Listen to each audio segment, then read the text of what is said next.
देखिए पिछले 5-6 सालों से ना सीएसके की प्रॉब्लम ये नहीं है कि वो आईपीएल की ट्रॉफी क्यों नहीं उठा रहे या उन्होंने एक उठाई ज्यादा क्यों नहीं उठाई। उन्होंने बहुत ट्रॉफियां उठा चुके हैं, उन्होंने 5 ट्रॉफियां उठाई हुई आईपीएल का, उनको इस चीज की टेंशन नहीं थी। उनको जो टेंशन थी वो ये थी कि यार अगले 5 से 10 सालों में महेंद्र सिंह धोनी द ग्रेट थाला का जो गैप है, जो खला है हमारी टीम के अंदर, उसको कौन पूरा करेगा? उस ब्रांड को कौन फुलफिल करेगा? इतने बड़े नाम को कौन रिप्लेस करेगा? मुझे लगता है कि अब सीएसके वालों की जो टेंशन है ना वो थोड़ी सी कम हो गई है, क्योंकि सुपर स्पेशल संजू सैमसन जो है ना वो आहिस्ता आहिस्ता उस तरफ जा रहा है कि वो ग्रेट महेंद्र सिंह धोनी के जो शू है उनको फिल कर सके। मैं कहता हूं क्या इनिंग खेल दी यार उसने। 101 रन उसने बनाया 54 बॉल्स में, उसने 10 चौके मारे, 6 छक्के मारे और कोई पावर हिटिंग नहीं, कोई हल्लड़ थल्लड़ नहीं, कोई टोके नहीं चलाए उसने। प्योर क्लास की इनिंग खेली उसने, प्योर गेम अवेयरनेस। उसने इनिंग बिल्ड करना, सिचुएशन को रीड करना, इनिंग्स के बीच इनिंग्स को कैसे लेके चलना। पूरी टीम दूसरी तरफ दूसरी चोट जाई जा रही है, बैट्समैन आ रहे हैं जा रहे हैं, बट वो कूल लाइक अ कुकम्बर अपनी क्रीज पे खड़ा है। इसको कहते हैं एक टेम्परामेंट वाला बैट्समैन। और ये चेन्नई सुपर किंग की तरफ से पहला ऐसा प्लेयर हो गया है जिसने क्या नाम है 2 सेंचुरीज अपने पहले सीजन में ही जड़ दी है सीएसके के लिए। पहले शेन वॉटसन ने की हुई है, पर उसको न जाने कितनी इनिंग्स लग गई थी। इसने तो अपने पहले सीजन में ही पहले 7 मैचों में 2 जो है वो सेंचुरीज जड़ दी हैं। और संजू सैमसन के लिए मुझे लगता है कि ये जो वेंकटेश स्टेडियम है ना, ये इसका मंदिर है। यहां पे लास्ट टाइम जब ये खेला था इंडिया की तरफ से तो इसने 100 करके सेमीफाइनल में इंडिया को फाइनल में पहुंचाया था जितवा के।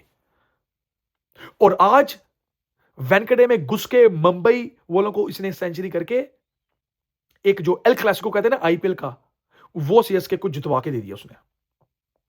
मैं कहता हूं क्या इनिंग यार उस बंदे ने खेल दी है। उसने साथ नहीं लगने दिया। जहां पे इवन डॉट करनी थी, जहां पे उसने स्कोर नहीं करना थे, रोकनी थी, उसने 0 रन देने थे, उसने कोई सिंगल भी नहीं लेनी थी, वहां पे उसने यही किया। और जहां पे उसने उड़ाना था वहां पे उसने उड़ाया। यार 10 चौके मारे। मुझे संजू सैमसन की सबसे अच्छी बात ये लगती है कि वो बंदा जो है ना वो छिक्कों पर रिलाई नहीं करता, वो ग्राउंडरी शॉट खेलता है, जहां पे मिलती है वहां पे मारता है। क्या मैच विनिंग बारी थी यार। पहला 100 भी इसने ऐसे किया, मैच विनिंग बारी थी। आज भी 100 इसने किया, मैच विनिंग बारी थी। पहला भी याद रखिएगा जब इसने 100 किया था तो सीएसके 2-3 मैच लगातार हारी थी, तो उनके लिए बड़ा इंपॉर्टेंट था कमबैक करना। 100 करके इसने अपनी टीम को कमबैक करवाया। और आज भी ये पिछले मैच हारे हुए थे, आज भी इनको दोबारा 100 करके अपनी टीम को वापस लेकर आना था जीत के मोमेंटम में, और वो आज लेकर आया। मजा आ गया यार, मैं कहता हूं मजा आ गया। थोड़ी सी मैच में बात कर लेते हैं। मुंबई ने जो है वो एज यूजुअल हार्दिक पांड्या ने जो है वो बैटिंग दी संजू सैमसन ये आपकी सीएसके को, टॉस जीत के, और फील्ड का जो है फैसला किया। मुझे ये समझ नहीं लग रही कि बुमराह से ये नया बॉल करवा रहे हैं। बुमराह एक्सीलेंट, अल्लाह गजम्फर एक्सीलेंट, आपका अश्वनी एक्सीलेंट, बट मुझे ये समझ नहीं लग रही कि हार्दिक पांड्या को क्या हो गया है। क्या ये वही हार्दिक पांड्या जो 1 माह पहले वर्ल्ड कप में इंडिया के लिए खेला था और इसका एक ऑरा था, इसका एक क्लच था, इसके साथ कोई नहीं लगता था। ये जब ग्राउंड में उतरता तो ऐसे लगता था कि जब बड़ा सीरियस, बड़ा फोकस्ड प्लेयर है। और अब आपको ऐसा नहीं लगता कोई जोकर ग्राउंड में आ गया? कभी छलांगे मार रहा है, कभी चीखे मार रहा है, कभी हंसी जा रहा है। ये वो हार्दिक पांड्या नहीं है जिसको मैं जानता हूं, या आप भी जिस हार्दिक पांड्या को जानते हैं ये वो नहीं है। ये तो उल्टा हो गया कुछ। ये तो मुझे लगता है कि हर टाइम नीतू अंबानी और अंबानी फैमिली को खुश करने के लिए छलांगे मार रहा होता है, कुछ शो ऑफ कर रहा होता है। मुझे तो लगता है ये कोई हनीमून में आया हुआ है। हर टाइम मैच से पहले भी, मैच के बाद भी, मैच के दौरान भी ये तो माहिका के पीछे ही पड़ा होता है यार। भाई तेरे ऊपर कोई रिस्पॉन्सिबिलिटी है तो रिस्पॉन्सिबिलिटी लेके चल। 2 ओवरों में तूने जो है वो 38 रन खा लिए, 19-19 के। उधर से बुमराह ने एक क्लासिकल पहला ओवर निकाला है 6 रन देके, तूने आके अगले ओवर में 19 खा लिया यार, सारा मोमेंटम तोड़ दिया। उसके बाद जो है वो आपका अल्लाह गजम्फर ने आपको विकेट दिया है ऋतुराज की, और तू फिर आके 19 खा गया यार, तूने फिर उनको मोमेंटम दे दिया। उसके बाद टीम क्या करे जब कप्तान ही आपका इस तरह की फुद्दू हरकतें कर रहा है? कुछ छोड़ा ही नहीं तुमने। देखो संजू सैमसन के अलावा सीएसके में किसी ने भी बड़ी इनिंग नहीं खेली, और जहां तक लग रहा था ना कि सीएसके जाएगा 210, 20, 20-30 तक कहानी लग रही थी, मगर आप लोगों ने उनको 207 में रिस्ट्रिक्ट किया। उसमें हार्दिक पांड्या तेरा कोई अमल दखल नहीं था। उसमें बुमराह का वो 17वां ओवर था जिसमें उसने सिर्फ 2 रन दिए और विकेट चटकाई। उसमें अल्लाह गजफ्फर का हाथ था जिसने पूरे 4 ओवर किए और बड़ी अच्छी विकेटें निकाली उसने ऊपर से। उसमें सेंटिनर का हाथ था जो उसने विकेटें मिडिल ऑर्डर में निकलवाई। तो हार्दिक पांड्या को यह समझना पड़ेगा कि भाई अगर तुझे बॉलिंग नहीं हो रही तो मत कर। तू अश्विनी को यूज कर ले नया बॉल से, तू बुमराह को यूज कर ले नए बॉल से, अगर तुझे नहीं नया बॉल हो रहा। इतनी मार तूने खाई है। चलो 207 हो गया और जैसा फटा विकेट था, ऐसे लग रहा था मुंबई इस चीज को चेस कर लेगा आराम से। बट उसके बाद जो है ना, वो आप कहते हैं ना, जिस तरह जब मुंबई बॉलिंग कर रही थी और आपका सेंटिनल बॉल कर रहा था, अल्लाह गजम्फर बॉल कर रहा था, तो विकेट में ग्रिप था।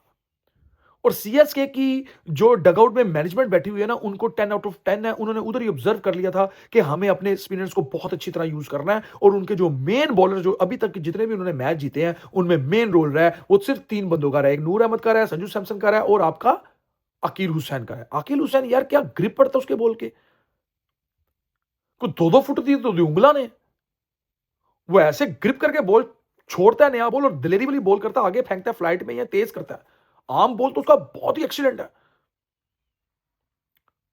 उसने नंबरधीर को ऊपर से उड़ा दिया, उसके बाद तो पकड़ा है ना पकड़ा हुआ भाई। फिर लोग आ रहे हैं जा रहे हैं। 4 आउट वो कर गया, एक मेडन ओवर वो कर गया। उसने 4 ओवर में मेरे ख्याल से 17 रन दिए यार, और मेडन डाल गया। ये आईपीएल का चौथा मेडन है, और पिछले 3 दिनों में ये 4 मेडन डाल गया। 2 मोहसिन खान ने डाले, एक आर्चर ने डाला, और आज आकिल हुसैन ने डाल दिया। और फिर नूर आया, नूर ने भी 2 आउट कर दिए। 6 तो ये दोनों भाई ले गए भाई, पीछे क्या छोड़ दिया। और हमारे सरदार साहब ने 2 ओवर में क्या इकोनॉमिकल ओवर डाले यार। ओवर 10 किसी ने इनको सांस ही नहीं लेने दिया। और अगर मैं इधर इनकी बॉलिंग की बात करूं, और बॉलिंग में मैं अगर मुकेश चौधरी का नाम ना लूं तो बहुत बड़ी ज्यादती होगी यार। बहुत सैड स्टोरी, आप लोगों को तो पता ही है। 2 दिन पहले उसकी जो वालिदा है, उसकी जो अम्मी है, वो फोत हुई। वो ऊपर वाले को प्यारी हुई। वो एक दिन उनको उनके जो भी उनका आखिरी रसूमात थी उनको अटेंड करके वापस चेन्नई का कैंप उसने ज्वाइन किया। आज वो खेलने आया और उसने आगे ऊपर से डिकॉक को राया और 4 ओवर किए और मेरे ख्याल से 31 रन दिए यार उस बंदे ने। उसकी डेडिकेशन को सलाम है। ये मैच आज वो सीएसके के लिए नहीं खेल रहा था, ये मैच वो अपनी वालिदा के लिए आज खेल रहा था। हैट्स ऑफ टू यू यार, देख के दिल खुश हो गया। पता नहीं लग रहा था कैसी फीलिंग हो, क्या इमोशन हो भाई। इसके लिए करेज चाहिए, हौसला चाहिए, हिम्मत चाहिए। आप मैं होते तो शायद ग्राउंड छोड़े घर में किसी का मुंह ना देखते, बट वो इतने भरे कोई 40-50 हजार लोगों के क्राउड में आके एक टफ सिचुएशन में, एक एल क्लासिको जो जिसको कहते हैं आईपीएल का, उसमें आके उस बंदा परफॉर्म करके घर गया। तो hats off to you Mukesh Chaudhary साहब, well done, keep it up, long way to go. आपने अपनी वालिदा को प्राउड फील करवाया। और ये एक एकतरफा मैच हुआ है मेरे ख्याल से। इतनी बड़ी डिफीट मुंबई को, मुंबई के घर के अंदर किसी ने नहीं दी आज तक, जो चेन्नई आज इनको दे गया। और मुंबई का मुझे लगता है बिस्तर गोल करने की पूरी तैयारी इस टाइम हार्दिक पांड्या कर चुके हैं और अंबानी फैमिली कर चुकी है। भाई अंबानी फैमिली को ये डिसाइड करना पड़ेगा, इनफैक्ट हार्दिक पांड्या को ये डिसाइड करना पड़ेगा, या तो भाई तू मुंबई छोड़ दे, या तो तू मुंबई की कप्तानी छोड़ दे। ये तेरे बस का रोग नहीं है, तू बड़े बड़े स्टारों को साथ लेके नहीं चल सकता। और चेन्नई के लिए मैं कहूंगा कांग्रेचुलेशंस, बड़ा अच्छा आपने मैच खेला, पूरा टीम वर्क था, आपके बॉलर्स ने आपको लेट डाउन नहीं किया, आपके बैट्समैन ने थोड़ा थोड़ा चिप इन किया, बट संजू सैमसन जैसे as a mature, as a skillful bats पूरी टीम को साथ लेके चला, तो उसकी तारीफ जितनी की जाए कम है। सो प्लीज मेरे चैनल को लाइक करें, सब्सक्राइब करें, शेयर करें, और अगर आप नहीं करते ना तो कोई बात नहीं, मैं आपको शट अप एंड गट कर देता हूं फिर।